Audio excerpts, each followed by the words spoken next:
si t'as pas la vie que tu veux, c'est qu'il y a forcément une part de toi qui ne veut pas aller dans ce sens-là.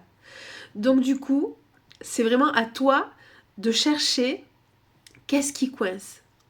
Et même quand tu vois que tu te rapproches du but, souvent, il y a quelques personnes qui me disent ça, qui me disent, ben, on dirait que ça y est, ça enclenche enfin, je vais enfin dans la direction que je souhaite, et clac, allez, de nouveau, un vieux schéma, il y a toujours la même situation qui va se représenter, toujours la même merde qui arrive, je comprends pas, j'ai beau travailler sur moi, etc., rien n'y fait. Et ben dis-toi que si ça revient en boucle, par exemple ce schéma qui t'emmerde, c'est qu'il y a un truc qui n'est pas réglé. Et il va venir encore et encore et encore jusqu'à ce que tu le règles vraiment. Parce qu'en fait, juste de se dire, parce qu'il y en a qui me disent, mais si, j'ai vu que ça venait de là. Oui, ok, tu as vu que ça venait de là, mais c'est pas suffisant. En fait, ton corps, ton être tout entier, il a besoin de plus que oui, je sais. Non, c'est oui, je sais et oui, j'intègre l'information. C'est ça qui est important en fait. Et dans notre société actuelle, on sait beaucoup de choses. Le savoir est partout de toute façon, mais c'est pas ça qui est important. Ce qui est important, c'est d'intégrer les choses à l'intérieur de nous. Et ça, c'est le plus compliqué parce que souvent, quand on se dit oui, je sais, on se dit c'est bon, je sais, pas besoin de plus. En fait, si, faut vraiment l'intégrer. Et dites-vous que quand il y a un truc qui bloque, qui vous va pas, enfin, connectez-vous à votre corps, regardez ce qui va pas et essayez de voir s'il n'y a pas une part de vous qui est blessée et qui a peur d'aller dans ce sens-là. Parce que souvent, notre mental, il nous maintient dans notre caca, parce que ça, je vous l'ai déjà dit mille fois, c'est que notre caca, il le connaît, il est super à l'aise dans notre merde. Du coup, il gère, ça va. Tout va bien pour lui dans la merde, c'est bon, il la connaît, il sait qu'est-ce qui va se passer, il sait comment on va y agir, etc. Par contre, la situation qu'on désire, oh ça c'est paniquant, parce qu'en fait non, on sait pas du tout dans quoi on s'embarque. Du coup, ça fait peur. Mais pourquoi ça fait peur? Très souvent, ça fait peur parce que quand on était... Très souvent, ça vient de l'enfance, mais ça peut être pire, ça peut venir du transgénérationnel ou d'autres vies, etc. Enfin, on va pas compliquer le truc, mais très très souvent, franchement, dans les au moins 85-90% des cas, ça vient vraiment de notre enfance, de cette vie ici, là, actuellement. Euh, et on a voulu s'avancer vers une nouvelle aventure, entre guillemets, par exemple. Et là, clac, les gens se sont moqués de nous, on s'est fait engueuler, il nous est arrivé un pépin, etc. Et là, en fait, notre lecture de la scène, de ce qui nous est arrivé, s'est imprimé en nous parce on y a forcément mis un énorme émotionnel dessus. Et du coup, ça, notre mental, notre ego, tout ce que vous voulez, a dit « Oh, ah, là, c'est dangereux, c'est risqué, alors hop, ça, plus jamais ». Et là, c'est parti dans l'inconscient, ce fichier-là, clac, allez hop, c'est parti dans notre super ordinateur et ça s'est archivé dans l'inconscient. Donc du coup, quand on est adulte et qu'on se dit tiens, j'aimerais bien aller par là, et que notre inconscience, lui, va voir dans ses fichiers, et là il se dit ouh, ça non, ça, ce truc-là, quand j'étais petite, j'ai eu ce traumatisme-là, ça pue la merde, hors de question. Je vais y mettre des bâtons dans les roues tant que je peux, pour pas qu'elle aille par là, parce que là ça pue, je veux pas. Et donc là, c'est vraiment à vous d'essayer, quand une situation bloque, d'essayer de vous dire putain, pourquoi ça bloque? Pourquoi ça me rend triste? Pourquoi ça m'énerve? À quoi ça peut me renvoyer de mon passé? Et alors ça peut être pareil, les poupées russes. À quoi ça peut me renvoyer de mon passé?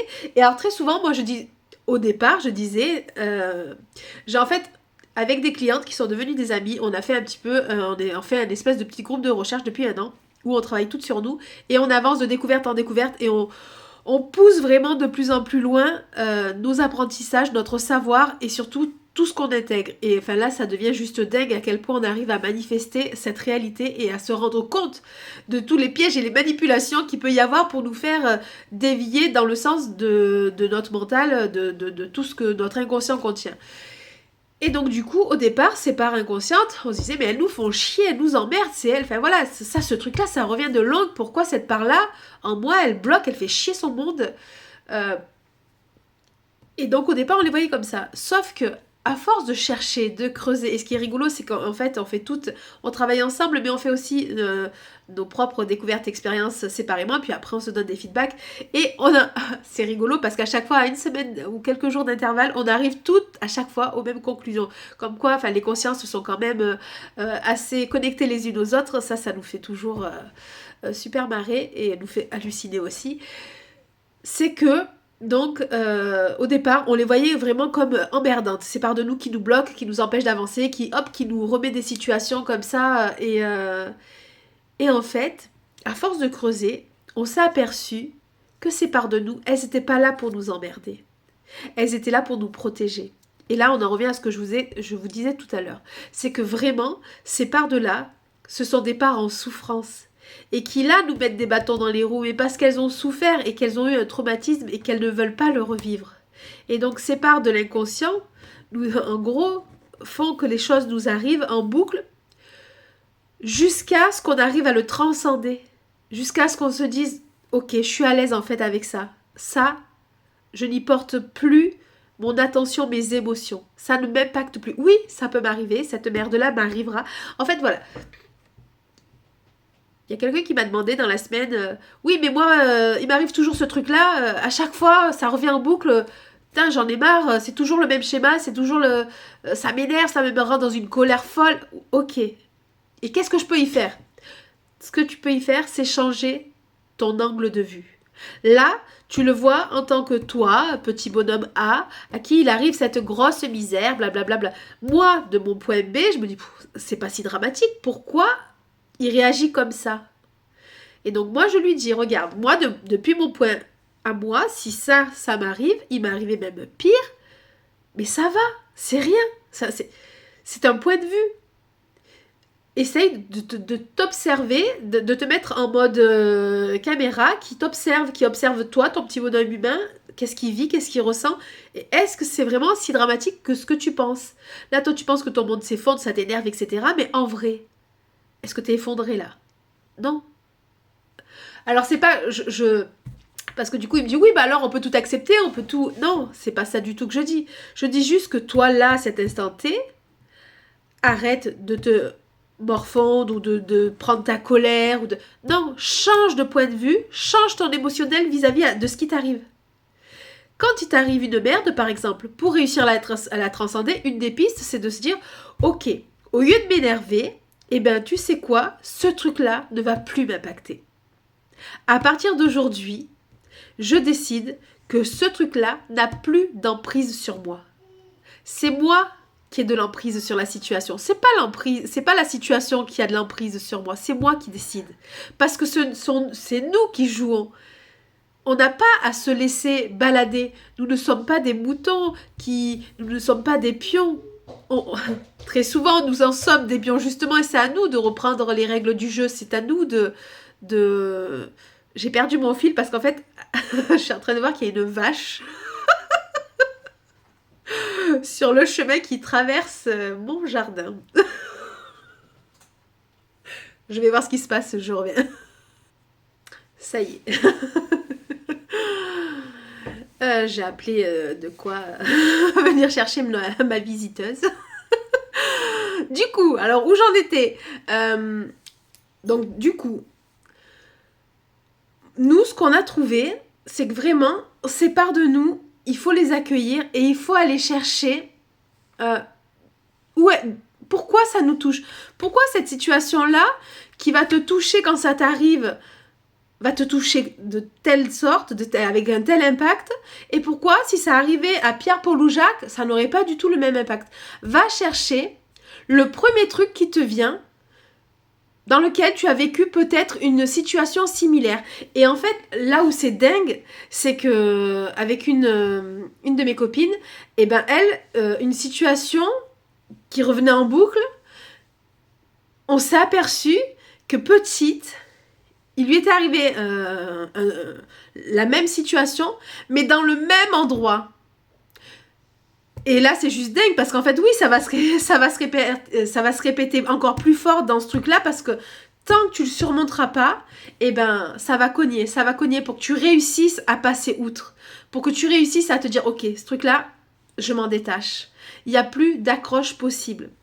Et pourquoi je vous dis ça? C'est parce qu'en fait, moins il y a d'accroche, c'est comme si on élaguait vraiment toutes les merdes, toutes les fissures possibles en nous pour être, entre guillemets, inattaquables, pour combler le plus possible nos failles.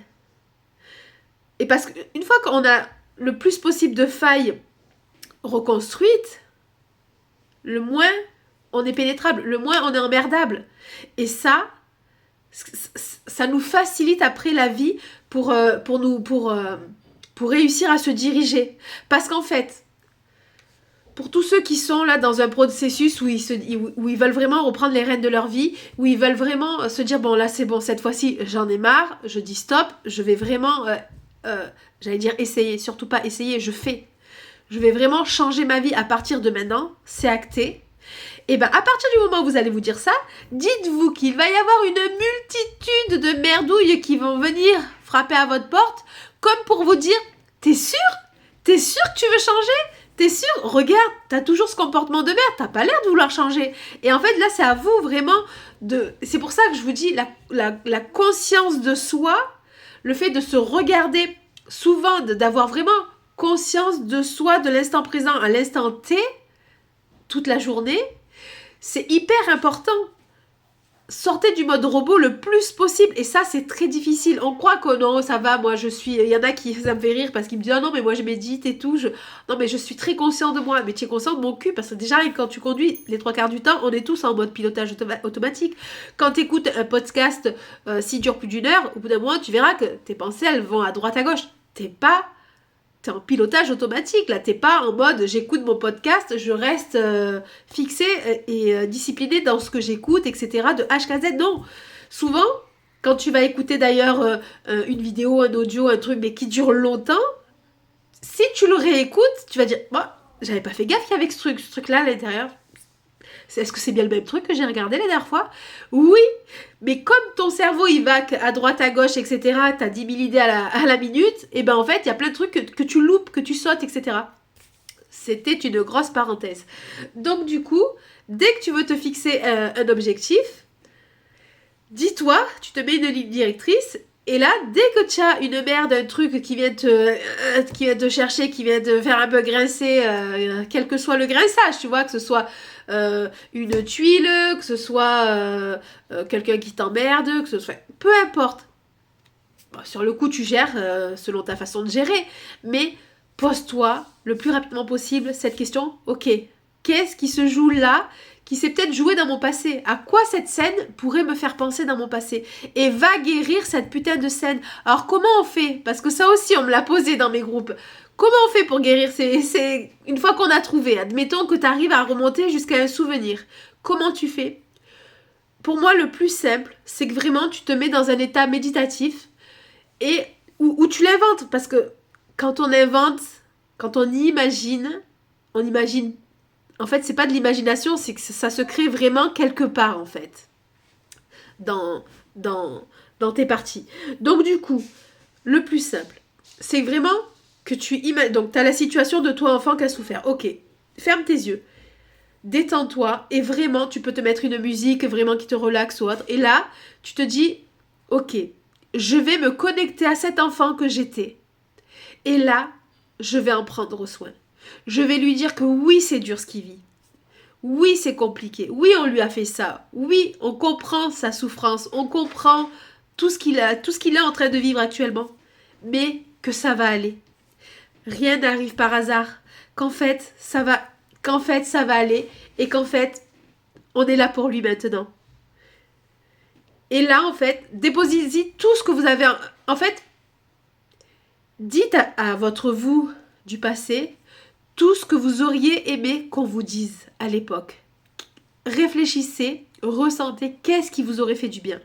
Et là, vous l'enveloppez et vous y mettez tout cet émotionnel que vous auriez voulu à l'époque. Vous y mettez, vous y déversez. Si ça vous fait chialer, chialez, lâchez, évacuez. Si ça vous... Moi, je l'ai fait. Quand je l'ai fait, j'ai chialé, mais comme j'avais chialé, ça faisait des siècles que j'avais pas chialé comme ça. Mais en fait, à la fin, mais c'était vraiment les grosses larmes de désespoir. Enfin, ça peut être très particulier. Hein. Et surtout que moi, j'ai été élevée en sois forte, on pleure pas. Donc, j'étais un garçon manqué. Les garçons, ça pleure pas. Les filles, il faut être fortes aussi. Donc là, je pleurais vraiment à grosses larmes. Et en fait, d'un coup, quand ça se libère, je me suis mis à rire, mais pareil, un fou rire. Et là, je me dis, non, mais c'est pas possible. C'est à croire qu'on est cinglé. Mais après, ce truc-là s'est débloqué et ça fait au moins 6 mois. Alors que c'était quelque chose qui m'est arrivé d'assez récurrent, cette situation qui me faisait chier. Et qui, chez moi, la colère, c'est le truc qui va venir le plus facilement, qui me mettait vraiment dans une rage. Oh, j'étais là. Et en fait, là, quand ça m'arrive, eh ben, en fait, ça me fait sourire. Parce qu'il n'y a plus d'accroche, il n'y a plus rien. Et je me dis, en fait, une fois qu'on l'a dépassé, ça nous paraît mais tellement simple. On se dit, mais pourquoi je réagissais comme ça? Mais parce qu'en fait, t'avais été blessée quand t'étais petite. Et du coup, c'est pour ça que tu réagis. C'est normal, c'est des émotions qu'on sait pas gérer et que très souvent, ben, nos parents, notre famille, nos référents ne nous ont pas appris à gérer, voire même nous engueuler ou amplifier ce qui nous était arrivé.